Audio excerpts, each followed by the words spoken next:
ശ്രീഗുരുഭ്യോ നമ. ഈ 10ാം ക്ലാസ്സിലെ പാഠഭാഗത്തിൽ വരുന്ന ഫിസിക്സ് എന്ന സബ്ജക്റ്റിൽ വരുന്ന ഇലക്ട്രോമാഗ്നറ്റിക് ഇൻഡക്ഷൻ ഉപയോഗിച്ച് വർക്ക് ചെയ്യുന്ന ജനറേറ്ററിനെ കുറിച്ച് മനസ്സിലാക്കുന്നതിനും മ്യൂച്വൽ ഇൻഡക്ഷൻ സെൽഫ് ഇൻഡക്ഷൻ മനസ്സിലാക്കാനും നേരിട്ട് കണ്ട് ബോധ്യപ്പെട്ട് മനസ്സിലാക്കാനായിട്ടുള്ള ഒരു ഉപകരണം, ഒരു സംവിധാനമാണ് ഇത് എക്സ്പ്ലെയിൻ ചെയ്യാൻ പോകുന്നത്. ഇത് 10ാം ക്ലാസ്സിലെ സ്ഥിരമായിട്ട് വരുന്ന ചോദ്യങ്ങളുടെ ഉത്തരം മനസ്സിൽ നിന്ന് അനുഭവിച്ച് കണ്ട് എഴുതാൻ പറ്റും. അത് ഇത്രയും ഇതായിട്ടുള്ളൊരു സാധനമാണ്. എനിക്കത് അനുഭവമുണ്ട്. അപ്പൊ അത് ആണ് ഇത് ഉണ്ടാക്കിയിരുന്നത്. ഇത് ഞാൻ പഠിച്ചു സ്കൂളിലേക്ക്, ഇവിടെ നിന്ന് എല്ലാവരും പഠിച്ചു സ്കൂളിലേക്ക് ഇത് കൊടുക്കുകയാണ്. ഈ സ്കൂളിൽ ഇത് കുട്ടികൾ കണ്ടു കഴിഞ്ഞു, കുട്ടികൾ ഇത് കണ്ട് മനസ്സിലാക്കാൻ പാകത്തിനുള്ളൊരു സാധനമാണ്. അപ്പൊ അതുകൊണ്ട് ഇതിന്റെ വിശീകരണം ഒന്ന് കാണാം. വിശീകരണമാണ് പറയാൻ പോകുന്നത്. വിശീകരണം ഒന്ന് കാണാം, ശേഷം നോക്കാം.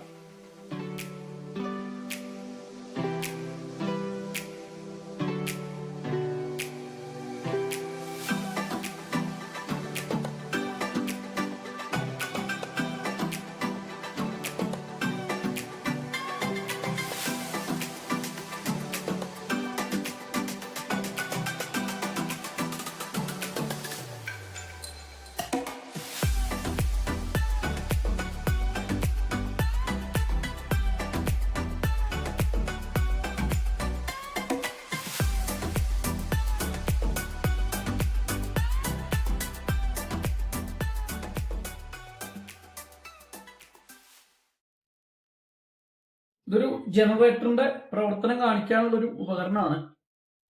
ഇതിപ്പോ ജനറേറ്ററിന്റെ പ്രവർത്തനം മനസ്സിലാക്കാൻ പാകത്തിന് AC ജനറേറ്ററിന്റെ DC ജനറേറ്ററിന്റെ മനസ്സിലാക്കാൻ പറ്റും.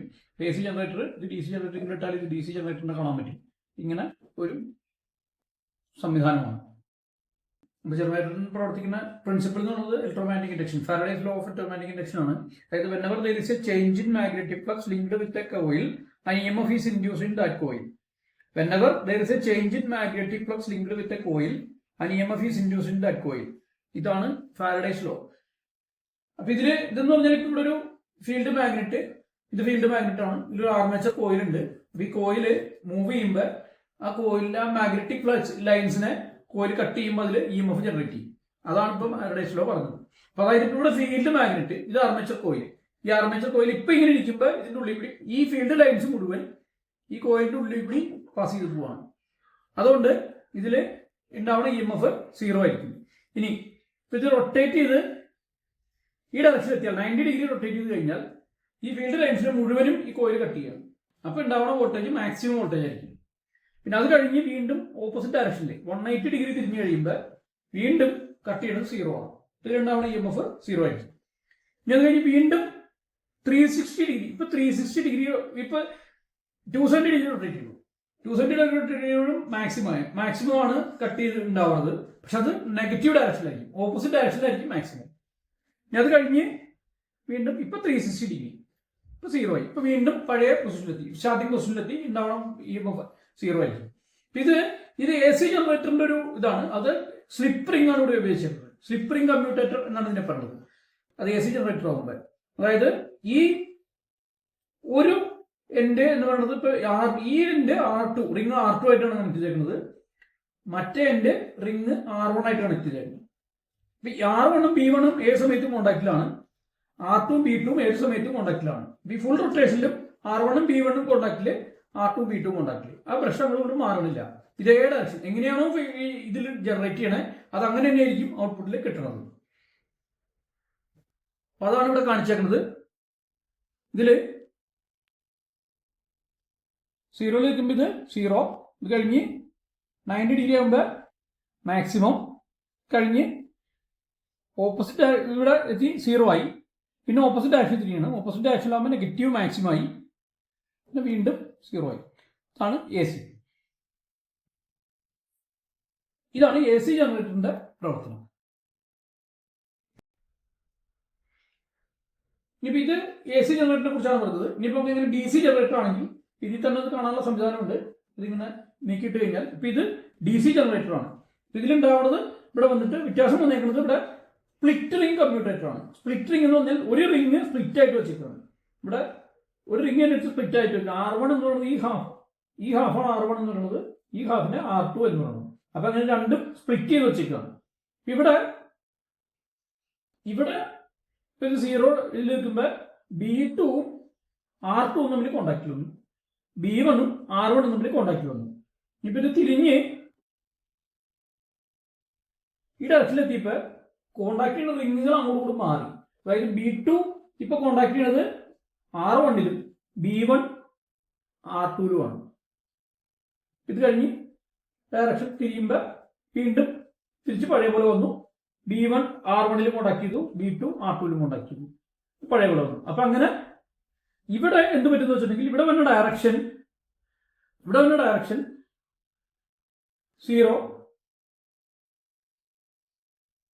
ഇവിടെ മാക്സിമം എത്തി 0 ആയി.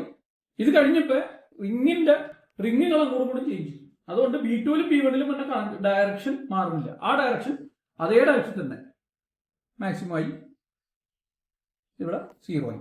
അതാണ് ജനറേറ്ററിൽ നിന്നുള്ള ഔട്ട്പുട്ട് പോസിറ്റീവ് ഡയറക്ഷൻ തന്നെ കിട്ടണം. ഇതാണ് DC എന്ന് പറയുന്നത്. പോസിറ്റീവ് ഡയറക്ഷൻ മാത്രമേ, ഡയറക്ഷൻ ചേഞ്ച് ചെയ്യുന്നില്ല. ഇവിടെ വാല്യൂ ചേഞ്ച് ചെയ്യാൻ മാത്രമേ ഉള്ളൂ, ഡയറക്ഷൻ ചേഞ്ച് ചെയ്യുന്നില്ല. ഇവിടെ ആകുമ്പോൾ വാല്യൂ ചേഞ്ച് ചെയ്യും, ഡയറക്ഷൻ ചേഞ്ച് ചെയ്യുന്നുണ്ട്. ഇത് പോസിറ്റീവ് ഡയറക്ഷനിൽ വന്നു, ഇത് നെഗറ്റീവ് ഡയറക്ഷനിൽ വന്നു. ഇവിടെ അങ്ങനെയല്ല, രണ്ടും പോസിറ്റീവ് ഡയറക്ഷൻ തന്നെയാണ്. ഇതാണ് DC ജനറേറ്ററിന്റെ സ്പ്ലിറ്റ് റിംഗ്. ഇത് കണ്ടു, ഇത് സ്ലിപ്പ് റിംഗ് ആണ്. ഇവിടെ രണ്ട് റിംഗ്, രണ്ട് ബ്രഷ് ഒരേ റിംഗിൽ തന്നെ കോണ്ടാക്ട് ചെയ്തിരിക്കും. ഇവിടെ അങ്ങനെയല്ല, റിംഗ് മാറി മാറി വരും കണക്ഷനിൽ. ഇതാണ് സ്പ്ലിറ്റ് റിംഗും സ്ലിപ്പ് റിംഗും തമ്മിലുള്ള ഡിഫറൻസ്. അതായത് AC ജനറേറ്ററും DC ജനറേറ്ററും തമ്മിൽ. ഇതിലുണ്ടാവുന്നത് AC തന്നെയാണ്, പക്ഷെ കണക്ഷൻ എടുക്കാൻ ഉപയോഗിക്കുന്ന റിംഗിന്റെ വ്യത്യാസം കൊണ്ടാണ് അത് AC ജനറേറ്റർ ആണോ DC ജനറേറ്റർ ആണോ എന്നുള്ളത് മാറുന്നത്. ഈ റിംഗുകളുടെ വ്യത്യാസമാണ്. ഇവിടെ ഉണ്ടാവുന്നത് എപ്പോഴും ഇത് തന്നെയാണ്.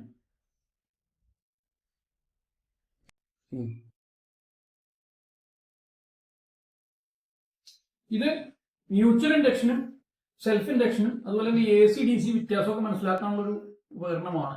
ഇത് ഇങ്ങനെ വർക്ക് ചെയ്യുന്നത് നോക്കാം.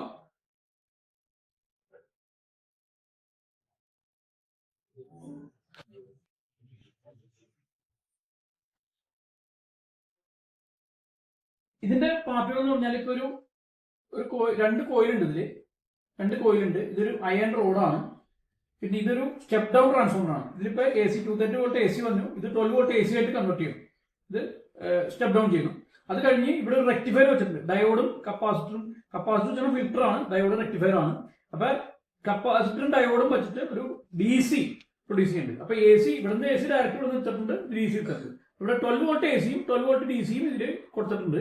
ഇത് 230 വോൾട്ട് 12 വോൾട്ട് ആക്കി മാറ്റുന്ന സ്റ്റെപ്പ് ഡൗൺ ട്രാൻസ്ഫോമർ ആണ്. ഇത്രയാണ് ഇതിലുള്ളത്. അപ്പൊ ഈ കോയിലിലേക്ക് സപ്ലൈ കൊടുത്തേക്കുന്നത്, കോയിലിലേക്ക് ബൾബ് വഴിയാണ് കൊടുക്കുന്നത്. ബൾബ് വഴി സീരീസ് ആയിട്ടാണ് ഈ കോയിലിലേക്ക് സപ്ലൈ കൊടുത്തേക്കുന്നത്. ഇപ്പുറത്ത് വേറെ കോയിലുണ്ട്, ആ കോയിലിന്റെ അറ്റത്തൊരു LED കണക്ട് ചെയ്തിട്ടുണ്ട്, വേറെ ഒന്നുമില്ല. കോയിലിൽ LED കണക്ട് ചെയ്തിട്ടുണ്ട്. ഇതാണ് ആ കോയിലിന്റെ സർക്യൂട്ട് വെച്ചിട്ടുള്ളത്. അപ്പൊ ഇത് സെൽഫ് ഇൻഡക്ഷൻ മനസ്സിലാക്കാനായിട്ട് ഈ ഭാഗവും ഇത് ഇവിടെ നീക്കിയിട്ട് കഴിഞ്ഞാൽ നമുക്ക് മ്യൂച്വൽ ഇൻഡക്ഷനും മനസ്സിലാക്കാൻ പറ്റും. അപ്പൊ എങ്ങനെയാണെന്ന് നോക്കാം. അപ്പൊ ഞാനിപ്പോ ഇതിൽ ഓൺ ചെയ്യാൻ ആദ്യം കോയിലിലേക്ക് AC സപ്ലൈ കൊടുക്കുകയാണ്. കോയിലിലേക്ക് AC സപ്ലൈ കൊടുത്തു കഴിഞ്ഞപ്പോൾ ഇതിന്റെ ബൾബ് കത്തുണ്ട്, ബൾബിന്റെ വെളിച്ചം വളരെ കുറവാണ്. ഇതിന്റെ കാരണം ഈ കോയിലിനൊരു സെൽഫ് ഇൻഡക്റ്റൻസ് ഉണ്ട് എന്നുള്ളതുകൊണ്ടാണ്. ഇപ്പൊ ഞാൻ ഈ അയൺ റോഡ് ഈ കോയിലിലേക്ക് കയറ്റി കഴിഞ്ഞാൽ ഇതിന്റെ സെൽഫ് ഇൻഡക്റ്റൻസ് കൂടും. അതുകൊണ്ട് ഈ ബൾബിന്റെ ബ്രൈറ്റ്നസ് വീണ്ടും കുറഞ്ഞു. അവിടെ ഇൻഡക്റ്റൻസ് കൊണ്ട് ബൾബിന്റെ ബ്രൈറ്റ്നസ് വീണ്ടും കുറഞ്ഞു. ഇനി ഇതാണ് സെൽഫ് ഇൻഡക്റ്റൻസ് ഉള്ളത്. ഇവിടെ ഞാൻ ഇത് ഈ കോയിലിലേക്ക് DC ആക്കി കഴിഞ്ഞാൽ ബൾബിന്റെ ബ്രൈറ്റ്നസ് കുറവാണ്. അത് കോയിലിനൊരു റെസിസ്റ്റൻസ് ഉള്ളതുകൊണ്ടാണ്, ഇൻഡക്റ്റൻസ് കൊണ്ടല്ല അതൊരു ബ്രൈറ്റ്നസ് കുറഞ്ഞു. അതിലേക്ക് റോഡ് അനക്കിയാൽ റോഡ് കയറ്റിയാൽ ആ ബൾബിന്റെ ബ്രൈറ്റ്നസ് വ്യത്യാസം വന്നിട്ടില്ല. കാരണം അത് ഇൻഡക്റ്റൻസ് അവിടെ ഉണ്ടാവണില്ല എന്നുള്ളതാണ്. AC ആയതുകൊണ്ട് ഇൻഡക്റ്റൻസ് അവിടെ DC ആയതുകൊണ്ട് ഇൻഡക്റ്റൻസ് അവിടെ ഉണ്ടാവണില്ല എന്നുള്ളതാണ്. ഇനി AC ആക്കാണ് മ്യൂച്വൽ ഇൻഡക്റ്റൻസ് നോക്കാം.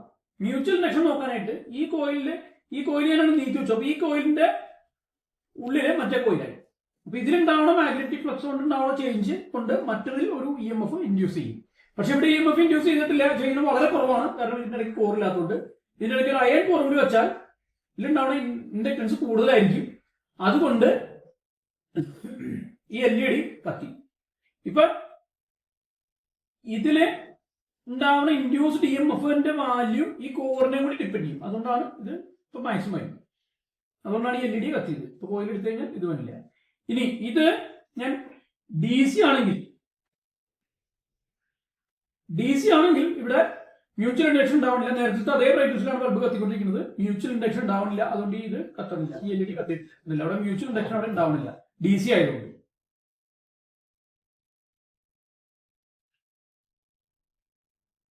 ഇതാണ് സെൽഫ് ഇൻഡക്ഷനെയും മ്യൂച്വൽ ഇൻഡക്ഷനെയും ഇങ്ങനെ ഡയറക്റ്റ് നമുക്ക് കണ്ട് മനസ്സിലാക്കാൻ പാകത്തിനുള്ളൊരു സംവിധാനം. ഇതില് മ്യൂച്വൽ ഇൻഡക്ഷൻ സെൽഫ് ഇൻഡക്ഷൻ ഇവിടെ എഴുതിയിട്ടുണ്ട്.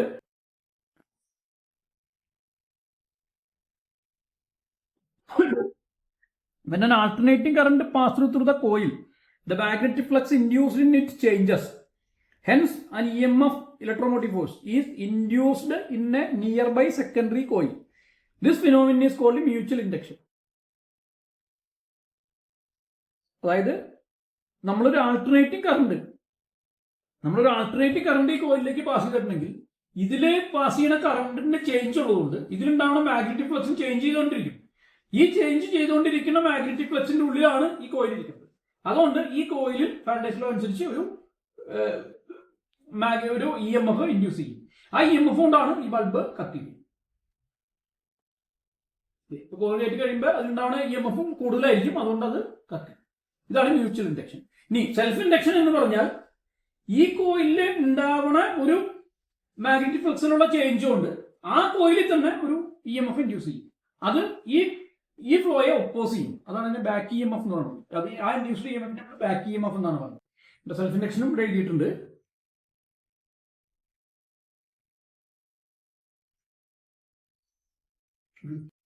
ഇപ്പൊ ഞാനും എന്റെ മകനും ചേട്ടന്റെ മക്കളൊക്കെ പഠിച്ചൊരു സ്കൂളാണ് തൊട്ടടുത്ത്, കൈമാറ്റൂർ FMC THSS എന്നുള്ള സ്കൂള്. അപ്പൊ ആ സ്കൂളിലേക്ക് ഞാനിത് കൊടുക്കുകയാണ്. ഇത് അവിടെ എല്ലാ കുട്ടികൾക്കും, ഇനി വരുന്ന എല്ലാ കുട്ടികൾക്കും ഇത് കണ്ട് ഉപകാരപ്പെടട്ടെ എന്നുള്ളൊരു ചിന്ത എനിക്ക് തോന്നി. അതുകൊണ്ട് ഇത് ആ സ്കൂളിലേക്ക് കൊടുക്കാൻ വേണ്ടി ഉണ്ടാക്കിയതാണ്. ഇത് നിങ്ങളുടെ എല്ലാവരും മുമ്പിൽ സമർപ്പിക്കുകയാണ്. 10ാം ക്ലാസ്സിലെ കുട്ടികൾക്കൊക്കെ കാണാൻ പാകത്തിനുള്ളൊരു വീഡിയോ ആയിട്ട്